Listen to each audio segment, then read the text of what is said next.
அந்த திருமண தடை நம்ம நீங்கிறதுக்காண்டி இங்கே மஞ்சள் அம்பாள்கிட்ட வாங்கி கொடுக்கணும். வாங்கி கொடுத்து அந்த மஞ்சள் நம்ம நெத்தியில் வாங்கி கொண்டு நெத்தியில் வச்சுட்டு வரணும். அம்பாள்கிட்ட வேண்டிக்கணும், மாதிரி உன் சன்னிதானத்தை மஞ்சள் எடுத்துன்னு போகிறேன், என்னோட பிரார்த்தனை நிறைவேறணும், 1 கிலோ 2 கிலோ அந்த உருண்டை மஞ்சள் வாங்கி உனக்கு போடுறேன் அப்படின்னு அம்பாள்கிட்ட வேண்டிக்கிறேன். இங்கே பிரார்த்தனை தொட்டி ஒன்று இருக்குது. அந்த தொட்டியில் நம்ம மஞ்சள் வாங்கி போடணும். போட்டோன்னு நம்மளுடைய பிரார்த்தனை நிறைவேறும் அப்படிங்கிறது இங்கே ஐதீகம். அதே மாதிரி இந்த ஸ்தலம் மேற்கு நோக்கி சுவாமி அமர்ந்திருக்காரு.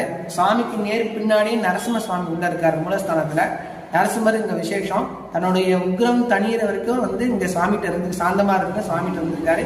இங்க இருந்து பக்கத்துல சிந்தலாவாடின்னு ஒரு ஊர் இருக்கு. 3 கிலோமீட்டர் இந்த ஊர் இருக்கு.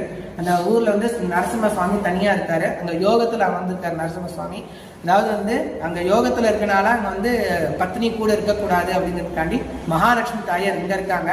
இங்க சிந்தலவாடி நரசிம்மர் கோயில்ல தாயார் சன்னதி கிடையாது. அங்க இருக்க வேண்டிய தாயார் தான் இங்க இருக்காங்க. அதனால